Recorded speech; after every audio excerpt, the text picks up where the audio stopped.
Real নাম হ'ল উপাসনা প্ৰিয়ম। জন্ম প্লেচ হ'ল বৰপেটা পাঠশালা। বৰ্তমান তেওঁ গুৱাহাটীত থাকে আৰু কটন কলেজৰ ছাত্ৰী আছিলে।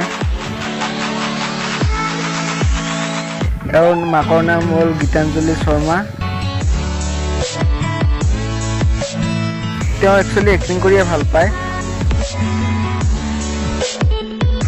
তেওঁ প্ৰথম মেগাচিলত কাম কৰিছে দ্যুতিমনৰ জোনাকতে। আৰু আপোনালোকে বাকী ফটোখিনি চাই লওক আৰু লাইক শ্বেয়াৰ ছাবস্ক্ৰাইব কৰি আমাক উৎসাহিত কৰক। Bye bye.